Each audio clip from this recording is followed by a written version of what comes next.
नमस्कार. शुभ ॲस्ट्रोमध्ये मी तुमच्या सर्वांचं स्वागत करते. आज आपण पाहूया मूल्यांक 6 असणाऱ्या व्यक्तींना डिसेंबर महिना हा कसा जाणार आहे. ज्या व्यक्तींचा जन्म 6 तारीख, 15 तारीख आणि 24 तारीख या तारखेनं झालेला असतो त्यांचा मूल्यांक असतो 6. 6 मूल्यांक असणारे व्यक्ती शुक्र ग्रहाखाली असतात. आज आपण पाहूया डिसेंबर महिन्यामध्ये त्यांना त्यांच्या लाईफमध्ये काय गोष्टी घडणार आहेत त्या.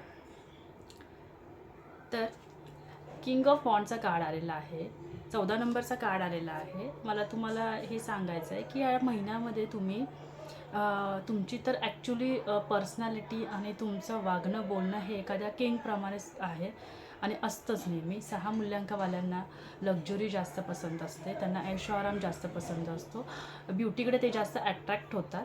आणि दुसरी गोष्ट सांगायचं म्हणजे की ह्या महिन्यामध्ये तुम्ही सर्व गोष्टी चांगल्या प्रकारे करणार आहात तुमच्या फायनान्शियल लाईफमध्ये, तुमच्या प्रोफेशनल लाईफमध्ये. पण काही काही गोष्टींमध्ये तुम्हाला एखादी छोटीशी काहीतरी प्रॉब्लेम्स येऊ शकतो, तर तुम्ही त्याच्याकडे दुर्लक्ष नाही केलं पाहिजे. नाही तर तो प्रॉब्लेम इतका मोठा होईल की तुम्हाला तुम्ही त्याच्याने खूप टेन्शनमध्ये याल वगैरे.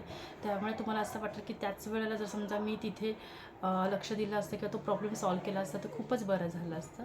तर ही गोष्ट तुम्ही लक्षात ठेवा. आता आपण पाहूया 6 मूल्यांक असणाऱ्या व्यक्तींना रिलेशनशिपसाठी हा महिना कसा जाणार आहे ते. मग आपण सुरुवात करूया. असणाऱ्या व्यक्तींना रिलेशनशिपमध्ये कसा जाणार आहे. तर कार्ड शफल केलेले आहे. कार्ड आपल्याला निघालेला आहे 8 ऑफ सॉर्डचं.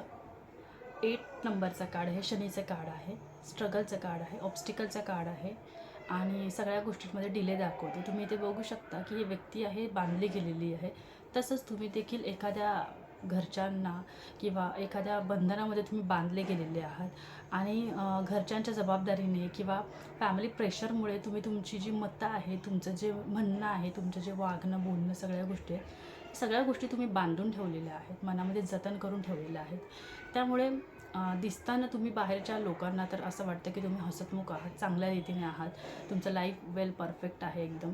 पण तुम्हालाच ते माहिती आहे की तुमची आतमधून तुम्हाला किती प्रॉब्लेम जाणवत आहे. रिलेशनच्या बाबतीमध्ये, तुमच्या मॅरिड लाईफमध्ये सुद्धा बरेचसे प्रॉब्लेम असू शकतात, तुमच्या लाईफ पार्टनरमध्ये सुद्धा किंवा तुमच्या गर्लफ्रेंड बॉयफ्रेंडमध्ये सुद्धा बरेचसे असे प्रॉब्लेम्स असू शकतात जे तुम्हालाच फक्त माहिती आहे. बाहेरून दिसताना लोकांना असं वाटतं की हे कपल किती चांगले आहेत, ह्यांच्यामध्ये सगळं चांगलं आहे, सगळ्या गोष्टी ते हँडल करतात, एकदम आदर्श कपल आहे.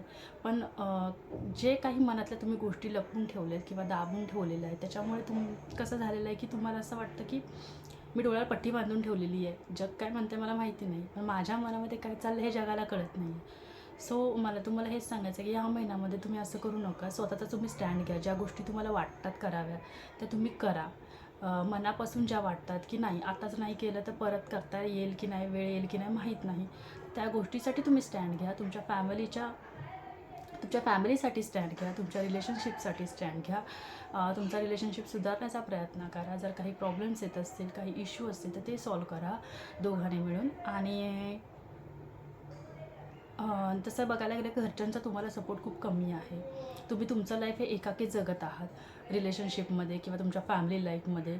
फक्त करिअरच तुम्ही करत आहात, पण तुमच्या फॅमिलीमध्ये खूप मोठे इश्यू आहेत, पण ते तुम्ही बाहेरच्यांना दाखवून देत नाहीत आणि ते दिसूनही येत नाही. सो तसं न करता तुम्ही भलेही तुम्ही नाही दाखवलेत कोणाला, पण तुम्ही स्वतःला कोंडून देऊ नका आणि मोकळे व्हा. आपलं बोलणं व्यक्त करा, आपल्या भावना व्यक्त करा. नक्कीच तुम्हाला समोरून पॉझिटिव्ह रिप्लाय भेटेलच. तर आता आपण बघूया करिअरमध्ये 6 मूल्यांक असणाऱ्या व्यक्तींना हे महिना कसा जाणार आहे ते. वाव, तुमचा कार्ड आलेला आहे द फूलचा कार्ड आलेला आहे. यामध्ये हेच दाखवते की करिअरमध्ये तुम्ही एखाद्या काही प्रकारची सुरुवात करणार आहात. तुमच्या बिझनेसमध्ये सुद्धा नवीन प्रोजेक्ट स्टार्ट करणार असाल किंवा नवीन गुंतवणूक वगैरे तुम्ही करणार असाल, नवीन जॉब शोधत असाल वगैरे, तर तुम्ही नक्कीच ट्राय करा त्याच्यासाठी. पण दुसरी गोष्ट, जर समजा एखाद्या गोष्टींमध्ये तुम्ही अडकत असाल आणि तुमचे फॅमिली मेंबर्स जर तुम्हाला सांगत असतील की ही एखादी गोष्ट तुम्ही आता नाही केली पाहिजे किंवा टाळली पाहिजेत, पण तुम्ही आपल्या मौजेतच चाललेला आहात, आपल्या मस्तीतच चाललेला आहात, तर करिअरच्या बाबतीमध्ये तुम्ही जरा थोडं विचारपूर्वक थोडं डिसिजन घेतला पाहिजे वगैरे. तुम्हाला असं वाटतं की माझ्याकडे सगळ्या गोष्टी आहेत, पण जी पोटली तुम्ही जी बांधून ठेवलेली आहे तुमच्या पाठीवरती, ज्याच्यामध्ये तुम्ही सगळ्या गोष्टी तुम्ही करू शकता, तुमच्याकडे सगळ्या गोष्टी त्या वेल बॅलन्स तुम्ही करू शकता, पण त्याकडे तुमचं लक्षच नाही आहे. तुम्हाला असं वाटतं की नाही, हे मला नाही भेटलं ना, मी आता हे करणार आहे. पण ज्या गोष्टी तुमच्याकडे आहेत त्याच्यावरती तुमचं लक्षच जात नाही. तर तसं नाही केलं पाहिजे. दुसरी गोष्ट, तुम्हाला तुमच्या जर क्रिएटिव्ह तुम्हाला काही काम करायचं असेल बिझनेसमध्ये किंवा कामामध्ये किंवा तुमच्या ऑफिसमध्ये, तुम्हाला चांगली अपॉर्च्युनिटीसुद्धा भेटू शकते. आणि नवीन काही स्टार्टअप करत असाल त्यासाठी सुद्धा चांगलं आहे. हे कार्ड यसचं कार्ड आहे, त्यामुळे काही नवीन काम सुरू किंवा तुमचे जे काही करिअरचे क्वेश्चन असेल त्याच्याबद्दल यसचं कार्ड आहे. तर आता आपण पाहूया आरोग्याविषयी. तर हेल्थवरती तुम्हाला हा महिना कसा जाणार आहे. तर तुम्ही बघितलं मगाशी आपल्याला कार्ड आलेलं होतं ज्याच्यावरतून तुम्हाला रिलेशनशिपच्या बाबतीमध्ये तुम्ही खूप डिप्रेस आहात वगैरे, पण तुमच्या करिअरच्या बाबतीमध्ये खूप चांगला तुम्हाला रिस्पॉन्स भेटत आहे, चांगला डिसिजन तुम्ही घेणार आहात. आता हेल्थच्या बाबतीमध्ये आलेलं आहे कार्ड क्वीन ऑफ कपचं. क्वीन ऑफ कपचा कार्ड आलेला आहे, 4 नंबरचा कार्ड आलेला आहे, ओव्हर थिंकिंगचा आलेलं आहे. जसं तुम्हाला सांगितलेलं, तुम्ही जे घरातलं टेन्शन वगैरे ह्या सगळ्या गोष्टी वगैरे घेता वगैरे, ऑफिसचं बर्डन्स असेल, कामाचं टेन्शन असेल, याच्यावरतून तुमचं हेल्थच्या बाबतीमध्ये तुमचं खूप प्रेशर आलेलं आहे. तुम्हाला ओव्हर थिंकिंग तुम्ही जास्त करता त्या बाबतीमध्ये, किंवा ओव्हर थिंकिंग तुमच्या बिझनेसमध्ये, तुमच्या जॉबमध्ये, ह्या सगळ्या गोष्टी तुमचं बर्डन इतकं आलेलं आहे की तुमची जी एनर्जी आहे ती नेगेटिव्ह होत चाललेली आहे. की मी काय करू नक्की, इथला पुढचा म्हणजे पुढची स्टेप मी काय केली पाहिजे, पुढच्या ह्याच्यामध्ये मी कशी गुंतवणूक केली पाहिजे, ह्याचं सारखं कंटिन्युअसली तुम्ही विचार करत राहता. दुसरी गोष्ट, घरातल्या मुलांची चिंता, घरातल्या बायकोची चिंता किंवा नवऱ्याची चिंता, घरातल्यांची चिंता करून करून तुम्ही स्वतःला टेन्शन घेतलेलं आहे. तर ते नाही केलं पाहिजे. तुम्ही स्वतःला प्रायोरिटी दिली पाहिजे की तुम्हाला काय वाटतं.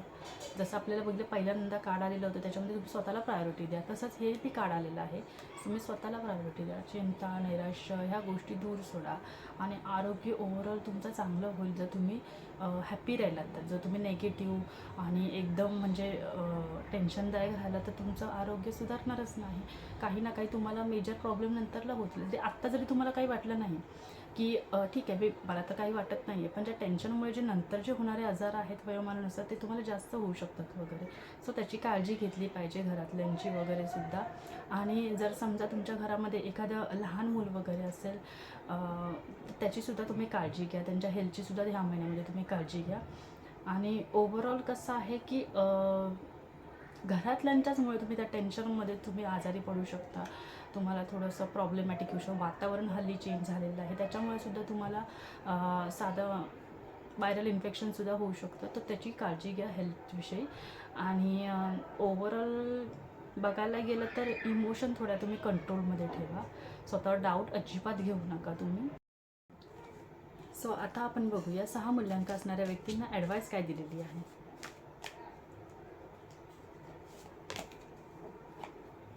बघितलं मगाशी पण 4 नंबरचं कार्ड आलेलं होतं आणि आता पण सुद्धा 4 नंबरचं कार्ड आलेलं आहे. ओव्हरऑल मला हेच सांगायचं आहे तुम्हाला की या महिन्यामध्ये तुम्ही ओव्हर थिंकिंग जास्त करू नका. ज्या गोष्टी तुमच्याकडे नाही आहेत ह्याचा विचार करण्याच्याऐवजी ज्या गोष्टी तुमच्याकडे आहेत याचा विचार करा. रिलेशनच्या बाबतीमध्ये सुद्धा तेच आहे की माणूस ज्या गोष्टी आपल्याकडे नाही आहे, जी व्यक्ती आपल्याकडे नाही त्याचा जास्त विचार करत बसतो. तर तसं तुम्ही नाही केलं पाहिजे. जे तुमच्याकडे आहे त्याच्याकडे तुम्ही बघा. तुम्हाला असं वाटतं की देवाने मला यावं आणि काहीतरी चमत्कार करावा आणि एखादी गोष्ट किंवा एखादी व्यक्ती किंवा एखादी जर समजा तुमची काही इच्छा असेल ती पूर्ण व्हावी, तर त्या गोष्टी तुम्ही नाही केल्या पाहिजेत. तुमच्याकडे सगळ्या गोष्टी आहेत, ऑलरेडी आहेत भरपूर गोष्टी, त्याचा तुम्ही उपयोग केला पाहिजे. त्याची तुम्हाला जाणीव असली पाहिजे. आणि मला तुम्हाला एवढं सांगायचं आहे, ॲडवाईस द्यायचं आहे की ओव्हर थिंकिंग जास्त करू नका, टेन्शन काळजी वगैरे घेऊ नका. स्वतःवरती जास्त काम करा. स्वतःचा पॉझिटिव्ह थिंकिंग जास्त चांगला ठेवा, ज्यामुळे तुम्हाला नेगेटिव्ह एनर्जी जास्त सतावणार नाही. तर ही होती 6 मूल्यांक असणाऱ्या व्यक्तींची जी काही आहे वैशिष्ट्य आणि जे काय आहे परिणाम. सो तर आता उद्याच्या भागात आपण पाहूया 7 मूल्यांक असणाऱ्या व्यक्तींना डिसेंबर महिना कसा जाणार आहे. तोपर्यंत पाहत राहा शुभ ॲस्ट्रो. आणि तुम्हाला माझं कन्सल्टेशन हवं असेल तर तुम्ही मला मेसेज नक्की करू शकता. मी तुमचे प्रॉब्लेम्स किंवा सॉल्व करण्याचा नक्कीच प्रयत्न करेल आणि नेहमी तुम्हाला कॉर्डिनेट करण्याचा नेहमी प्रयत्न करत राहील. धन्यवाद.